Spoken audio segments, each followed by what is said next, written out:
बिहार विधानसभा चुनाव 2025 का अधिसूचना जारी हो चुका है, जो कि नवंबर में है।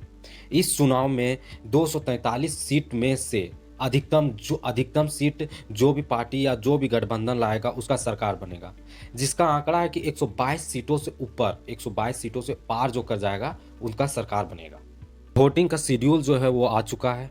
वोटिंग जो है वो 6 मार्च और 11 मार्च 2 चरणों में होगा, जिसका अधिसूचना 10 तारीख और 13 तारीख को आ चुका है। इस चुनाव में नॉमिनेशन के लिए 17 तारीख और 20 तारीख का डेट दिया हुआ।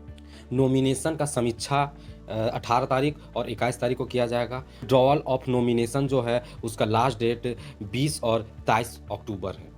पहला चरण में 121 सीटों पर मतदान होगा और दूसरा चरण में 122 सीटों पर मतदान होगा। पहला चरण में 18 जिलों को निर्धारित किया गया है इलेक्शन के लिए, और दूसरे चरण में 20 जिलों को निर्धारित किया गया है इलेक्शन के लिए, जिसमें से 18 जिला जो 6 तारीख को इलेक्शन होगा उसका जिला है गोपालगंज, सिवान, सारण, वैशाली, समस्तीपुर जैसे 18 हैं, और 20 जो ज़िले हैं जो कि 11 तारीख को इलेक्शन होगा उसका है पश्चिमी चंपारण, पूर्वी चंपारण, शिवहार, सीतामढ़ी, सुपौल, ऐसा ही 20 ज़िलों पर। 2020 में जो बिहार विधानसभा का चुनाव हुआ था उसका आंकड़ा यह है कि बीजेपी 110 सीट से लड़ी थी, जिसमें से वो 74 सीट पर विजय पाई थी। आरजेडी ने 144 सीटों से लड़ा था, जिस पर 75 सीट वो जीते थे। जेडीयू ने 115 सीट पर लड़ा था और जीत जो हुई थी वो 43 सीटों पर हुई थी। और इंडियन नेशनल कांग्रेस ने 70 सीटों पर लड़ा था और उसकी जीत जो है वह 19 सीट हुई थी। इसी प्रकार कई अन्य और क्षेत्रीय पार्टी और इधर उधर के पार्टी हैं जिनका जो अपना अपना कैंडिडेट दिए थे, जिनका भी विजय हुआ था। लेकिन सरकार जो है वह नीतीश कुमार का जेडीयू और बीजेपी मिलकर सरकार बनाए थे, जिसका टोटल सीट 125 जीते थे वो 74, और देखिए जेडीयू का 43 मिलाकर और कुछ अन्य पार्टी मिलकर वो जीत दायर किए थे 2020 के चुनाव में। 2025 में हालात बदल चुका है। लोग जो हैं, जनता जो है वह स्वास्थ्य, बेरोजगारी, शिक्षा, बिजली, पानी के मुद्दों पर भी चर्चा कर रही है। वे जाति और धर्म के आधार पर वोट इस बार नहीं देने वाले। चुनावी मैदान में 2 गठबंधनों का महामुकाबला होने वाला है, जिसमें एक एनडीए है और एक महागठबंधन है।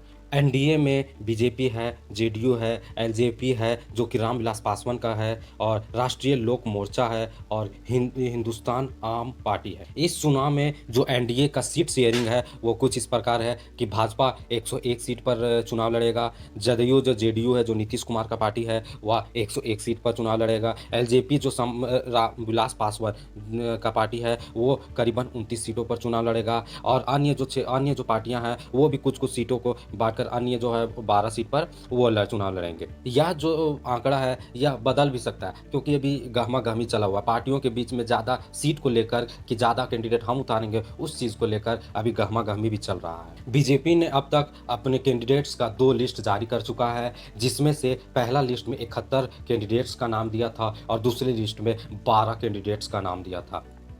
इन कैंडिडेट्सों में कुछ जो नामचीन कैंडिडेट्स हैं वो आप देख सकते हैं कि जिसमें सम्राट चौधरी हैं जो डिप्टी सीएम हैं, विजय सिन्हा है जो कि डिप्टी सीएम है, मंगल पांडे है जो कि स्वास्थ्य मंत्री हैं, और नीतीश मिश्रा है जो उद्योग मंत्री रह चुके हैं, राम कृपाल यादव जो हैं वो पूर्व सांसद रह चुके हैं, और डॉक्टर प्रेम कुमार जो हैं वह सहकारिता मंत्री रह चुके हैं। 2 नामचीन और हैं जो कि आनंद मिश्रा हैं जो बीजेपी में 56 दिनों से वो बीजेपी में शामिल हुए हैं और जो कि एक आईएएस ऑफिसर है, और मैथिली ठाकुर को तो आप जानते ही होंगे जो कि एक गायिका है और बीजेपी में एक दिन पहले ही शामिल हुई थी और जिसको सीट मिल चुका है।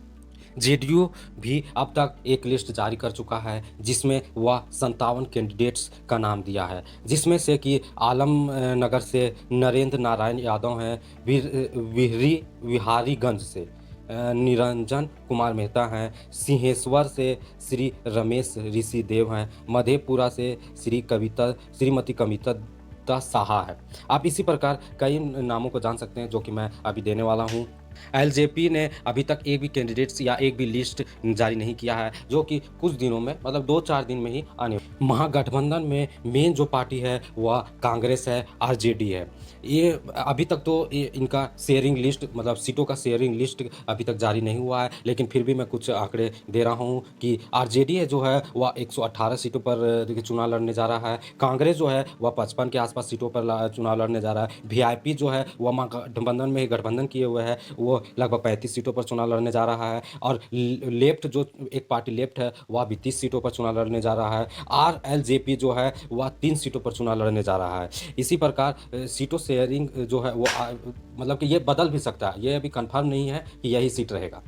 तेजस्वी यादव जी का एक चुनावी घोषणा आया हुआ है जो कि 20 चुनावी घोषणा है। इसमें डोमिसाइल नीति को लागू करेंगे, 65% आरक्षण लागू करेंगे, नौकरी व रोजगार दिलाएंगे। इसी प्रकार के 20 घोषणा पत्र है जिसका विश्लेषण मैं कोई और वीडियो में करूंगा। अभी आप बस देख सकते हैं कि ये सारे लिस्ट जो है वो आरजेडी के तेजस्वी यादव ने की। इस चुनावी मैदान में कुछ और पार्टियां आई हुई हैं, जिसमें से पहला है जन स्वराज पार्टी जो कि है कि प्रशांत किशोर जी का है। और यह पार्टी का 2 लिस्ट भी जारी हो चुका है, जो कैंडिडेट लिस्ट है वो भी जारी हो चुका है, जिसमें से पहला लिस्ट में 65 कैंडिडेट्स को टिकट मिला है और दूसरे लिस्ट में 51 कैंडिडेट्स को टिकट मिला हुआ है, जो कि कुछ इस प्रकार है। जो कि वाल्मीकि नगर से है यह नारायण प्रसाद हैं, और लौरिया जो है वो सुनील कुमार हैं, हरसिद्धि से जो है अवधेश राम हैं, ढाका से जो है डॉक्टर लाल बाबू प्रसाद है। इसी प्रकार के कैंडिडेट्स हैं।